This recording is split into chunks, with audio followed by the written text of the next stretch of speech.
আকাশবাণী আগরতলা। স্থানীয় সংবাদ পড়ছি চন্দন লেখাপাল। এখনকার বিশেষ বিশেষ খবর হলো, সংসদের বাজেট অধিবেশনে রাষ্ট্রপতি দ্রৌপদী মুর্মুর ভাষণের ওপর ধন্যবাদ প্রস্তাব নিয়ে সংসদে আলোচনা শুরু হয়েছে। মুখ্যমন্ত্রী অধ্যাপক ড মানিক সাহা বলেছেন, 2026-2027 সালের কেন্দ্রীয় বাজেটে বিকশিত ভারত 2047-এর দিশা প্রতিফলিত হয়েছে। পঞ্চায়েত মন্ত্রী কিশোর বর্মন জানিয়েছেন, পঞ্চায়েত অগ্রগতি সূচক দ্বিতীয় পর্বে সিপাহীজলা জেলার অন্তর্গত জম্পুজলা ব্লকের যুগল কিশোর নগর ভিলেজ কমিটি সারা দেশের মধ্যে প্রথম স্থান অর্জন করেছে। কেন্দ্রীয় মন্ত্রী মনসুখ মান্ডাভিয়া আজ মাই ভারত বাজেট কোয়েস্ট 2026 চালু করেছেন। জেনারেল পদ্মজংস্মৃতি আমন্ত্রণমূলক ফুটবল টুর্নামেন্টের আজকের খেলায় আসাম পুলিশ দল 2-1 গোলের ব্যবধানে মিজোরামের মামি এফসি দলকে পরাজিত করেছে। এবারে সংবাদ বিস্তারিত। সংসদের উভয় কক্ষের যৌথ অধিবেশনে রাষ্ট্রপতি দ্রৌপদী মুর্মুর ভাষণের ওপর ধন্যবাদ প্রস্তাব নিয়ে সংসদে আলোচনা শুরু হয়েছে। আলোচনার জন্য লোকসভায় মোট 18 ঘণ্টা সময় বরাদ্দ করা হয়েছে। আজ লোকসভায় প্রস্তাবটি উত্থাপন করে কেন্দ্রীয় মন্ত্রী এবং বিজেপি সাংসদ সর্বানন্দ সোনোয়াল রাষ্ট্রপতি মুর্মুর ভাষণকে অসাধারণ বলে অভিহিত করেন। তিনি বলেন, রাষ্ট্রপতির ভাষণ দেশের ভবিষ্যতের জন্য একটি অনুপ্রেরণামূলক দৃষ্টিভঙ্গি প্রদান করেছে। তিনি বলেন, এটি সামাজিক ন্যায় বিচার, অন্তর্ভুক্তিমূলক প্রবৃদ্ধি এবং উন্নত ভারত গঠনের প্রতি সরকারের অঙ্গীকারের প্রতিফলন। মন্ত্রী বলেন, এই সরকারের জন্য সবকা সাথ, সবকা বিকাশ, সবকা বিশ্বাস এবং সবকা প্রচেষ্টা মন্ত্র কেবল একটি স্লোগান নয়, বরং সরকারের জন্য একটি পথপ্রদর্শক নীতি। তিনি বলেন যে 2014 সালে বিশ্বের ভঙ্গুর 5টি অর্থনীতির অংশ থেকে দেশ বিশ্বের চতুর্থ বৃহত্তম অর্থনীতিতে পরিণত হয়েছে। তিনি আরও বলেন যে ভারত আত্মবিশ্বাসের সঙ্গে বিকশিত ভারতের লক্ষ্যে এগিয়ে চলেছে।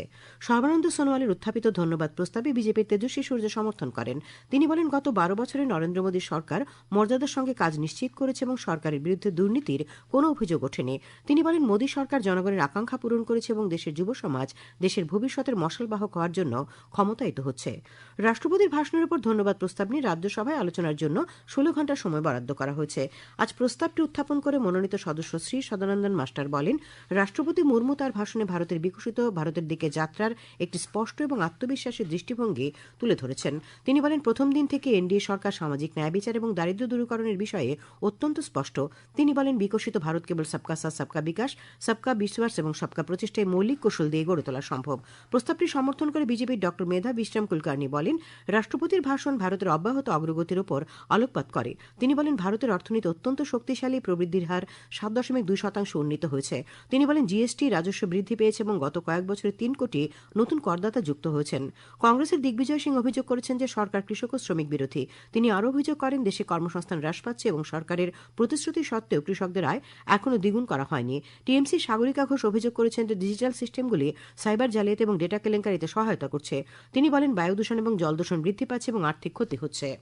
মুখ্যমন্ত্রী অধ্যাপক ড মানিক সাহা বলেছেন, 2026-2027 সালের কেন্দ্রীয় বাজেটে বিকশিত ভারত 2047-এর দিশা প্রতিফলিত হয়েছে।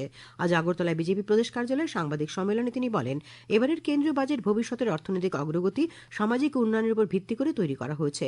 তিনি বলেন, বাজেটে পরিকাঠামো উন্নয়নের উপর জোর দেওয়া হয়েছে, কৃষকদের সাথে ফসলের সঠিক ন্যায্য মূল্য বিষয়টিকে অগ্রাধিকার দেওয়া হয়েছে। স্বাস্থ্যক্ষেত্রে সাশ্রয়ী মূল্যে স্বাস্থ্য সুরক্ষা প্রদান, জাতীয় স্বাস্থ্য মিশনকে আরও শক্তিশালী করে গড়ে তোলা হচ্ছে। তিনি আরও বলেন, শিক্ষা পরিকাঠামো সম্প্রসারণ, যুব সমাজের দক্ষতা বৃদ্ধি, নবীকরণযোগ্য শক্তির অগ্রগতি, প্রতিরক্ষা ব্যবস্থার উন্নয়ন, উত্তর পূর্বাঞ্চলের রাজ্যগুলি নিয়ে বুদ্ধির সার্কিট গড়ে তোলা ইত্যাদি বিষয়ের উপর জোর দেওয়া হয়েছে। বাজেটে কর কাঠামো নিয়ে যে সমস্ত প্রস্তাব রাখা হয়েছে তাও সাংবাদিক সম্মেলনে বিস্তারিত উল্লেখ করেন তিনি। কর ব্যবস্থাকে কিন্তু কর বিষয়টাই থাকে অনেকটা কিন্তু খুব কমপ্লিকেটেড। আমাদের কাছে একটা ভীতি একটা সবসময় কাজ করে, সেখানে যাতে আরো ডিরেগুলেশন, সেটাকে যাতে আজ সহজ সরল স্বচ্ছ করা যায়, এবারের বাজেটে সেটা দেখতে পাচ্ছি। করদাতাদেরও বিভিন্ন উন্নত পরিষেবা দেওয়ার লক্ষ্যে বিভিন্ন সংস্কারও আনা হয়েছে। এবং আগে দেখা হতো, যদি কোনো কারণে কোনো করদাতা যদি কর ফাঁকি দেয় তাহলে ও কিন্তু ভয় থাক জেল পর্যন্ত যেতে হতো। এবার কিন্তু জেল যেতে হবে না, ছোটখাটো ফাইন দিয়ে তার থেকে সে মুক্ত হতে পারে, সেই ব্যবস্থা রাখা হয়েছে। প্রদেশ কংগ্রেস সভাপতি আশিস কুমার সাহা এবারের কেন্দ্রীয় বাজেটকে দিশাহীন বলে মন্তব্য করেছেন। আজ আগরতলায় কংগ্রেস ভবনে সাংবাদিক সম্মেলনে তিনি বলেন, গতানুগতিক এই বাজেটে উন্নয়নমুখী কোনো দিশা নেই। এবারের বাজেটে কর্মসংস্থানের সুযোগ সংকুচিত হবে। উত্তর পূর্বাঞ্চলের বিকাশের জন্য এই বাজেটে তেমন কোনো সংস্থান রাখা হয়নি বলে তিনি মন্তব্য করেন। পঞ্চায়েত মন্ত্রী কিশোর বর্মন জানিয়েছেন, পঞ্চায়েত অগ্রগতি সূচক দ্বিতীয় পর্বে সিপাহীজলা জেলার অন্তর্গত জম্পুইজলা ব্লকের যুগল কিশোর নগর ভিলেজ কমিটি সারা দেশের মধ্যে প্রথম স্থান অর্জন করেছে। তাছাড়া নলছড় ব্লকের দক্ষিণ নলছড় গ্রাম পঞ্চায়েত তৃতীয় স্থান এবং চরিলাম ব্লকের ছেত্রিমাইল গ্রাম পঞ্চায়েত চতুর্থ স্থান অর্জন করেছে। তিনি বলেন, এই সাফল্য ত্রিপুরার শক্তিশালী পঞ্চায়েত ব্যবস্থা এবং জন অংশগ্রহণমূলক উন্নয়নের উজ্জ্বল দৃষ্টান্ত। তিনি এই সাফল্যের জন্য সমস্ত জনপ্রতিনিধি ও সাধারণ জনগণকে আন্তরিক অভিনন্দন জানিয়েছেন। খবর প্রচারিত হচ্ছে আকাশবাণীর আগরতলা কেন্দ্র থেকে। আকাশবাণীর সংবাদের আপডেট পেতে লগ ইন করুন www.newsonair.com এবং নিউজ অন এআইআর অ্যাপ এবং টুইটার ও ফেসবুক প্ল্যাটফর্মে এআইআর নিউজ অ্যালার্টসে। ইউটিউবে লক্ষ্য রাখুন নিউজ অন এআইআর অফিসিয়ালে। আকাশবাণী আগরতলা সংবাদের আপডেট পেতে দেখুন টুইটার বা এক্স হ্যান্ডেলে আকাশবাণী নিউজ আগরতলা, ফেসবুকে এআইআর নিউজ আগরতলা এবং ইউটিউবে আকাশবাণী নিউজ আগরতলা। কেন্দ্রীয় মন্ত্রী মনসুখ মান্ডাভিয়া আজ মাই ভারত বাজেট কোয়েস্ট 2026 চালু করেছেন। বিকশিত ভারত ইয়াং লিডার্স ডায়ালগের সাফল্যের পর আগামীকাল থেকে শুরু হতে যাওয়া দেশব্যাপী যুবকেন্দ্রিক এই উদ্যোগের লক্ষ্য দেশের যুবাদের কেন্দ্রীয় বাজেট সম্পর্কে ধারণা বৃদ্ধি করা, বাজেটের বিধানগুলিকে আরও সহজলভ্য, প্রাসঙ্গিক এবং নাগরিক কেন্দ্রিক করে তোলা। এটি একটি কাঠামোগত এবং অংশগ্রহণমূলক কাঠামোর মাধ্যমে সারা দেশের কলেজ, প্রতিষ্ঠান এবং কোচিং সেন্টারের তরুণদের সম্পৃক্ত করে বাজেটকে নাগরিকদের দৈনন্দিন জীবনের সাথে সংযুক্ত করার চেষ্টা করা হচ্ছে। এই উদ্যোগের সূচনা করে মন্ত্রী বলেন, মাই ভারত বাজেট কোয়েস্টের মাধ্যমে সরকার তরুণদের কণ্ঠস্বরকে শক্তিশালী করার উপর জোর দেয়। তিনি বলেন, প্রতিযোগিতার প্রথম রাউন্ডটি এ মাসের 17 তারিখ পর্যন্ত মাই ভারত পোর্টালে নিবন্ধিত তরুণদের জন্য উন্মুক্ত থাকবে।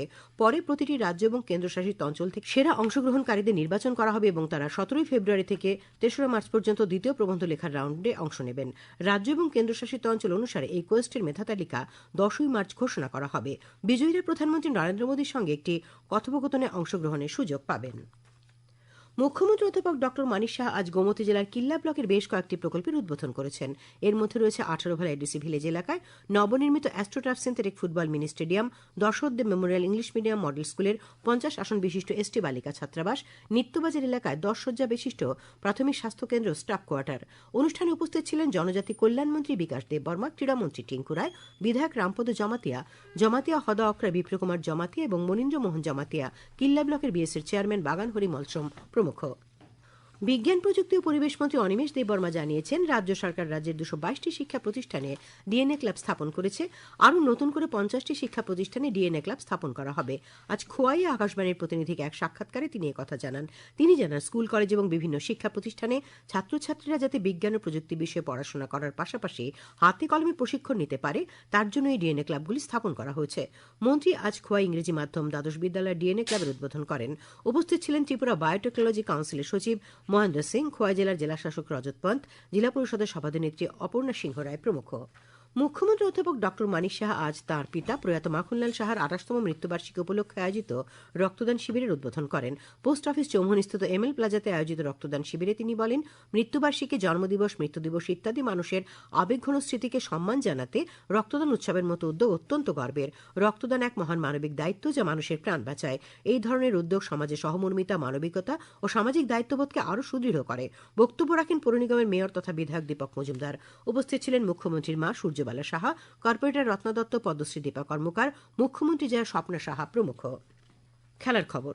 কৈলাসহর কলেজ স্টেডিয়ামে আয়োজিত জেনারেল পদ্মজং স্মৃতি আমন্ত্রণমূলক ফুটবল টুর্নামেন্টের আজকের খেলায় আসাম পুলিশ দল 2-1 গোলের ব্যবধানে মিজোরামের মামি এফসি দলকে পরাজিত করেছে। উল্লেখ্য, গত শনিবার ঐতিহ্যবাহী টুর্নামেন্টের উদ্বোধন করেন ক্রীড়ামন্ত্রী টিঙ্কু রায়।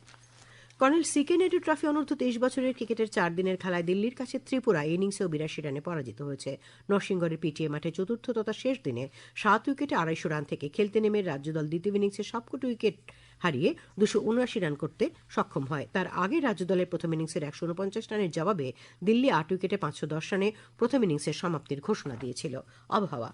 আগামীকাল আকাশ আংশিক মেঘাচ্ছন্ন থাকবে, সকালে হালকা কুয়াশা পড়ার সম্ভাবনা রয়েছে। আজ দিনের সর্বোচ্চ তাপমাত্রা ছিল 28.6 ডিগ্রি সেলসিয়াস এবং সর্বনিম্ন 13.2 ডিগ্রি সেলসিয়াস। আগামীকাল দিনের সর্বোচ্চ তাপমাত্রা 28 ডিগ্রি সেলসিয়াস এবং সর্বনিম্ন 13 ডিগ্রি সেলসিয়াসের আশেপাশে থাকবে।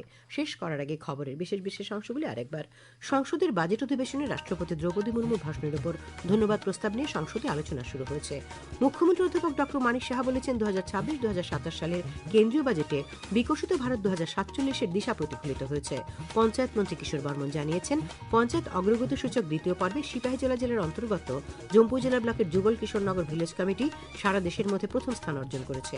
কেন্দ্রীয় মন্ত্রী মনসুখ মান্ডভিয়া আজ মাই ভারত বাজেট কোয়েস্ট 2026 চালু করেছেন। জেনারেল পদ্মজং স্মৃতি আমন্ত্রণমূলক ফুটবল টুর্নামেন্টের আজকের খেলায় আসাম পুলিশ দল 2-1 গোলের ব্যবধানে মিজোরামের মামি এফসি দলকে পরাজিত করে। স্থানীয় সংবাদ আজকের মতো এখানে শেষ হলো। পরবর্তী বাংলা স্থানীয় সংবাদ প্রচারিত হবে আগামীকাল সকাল 7:35 মিনিটে।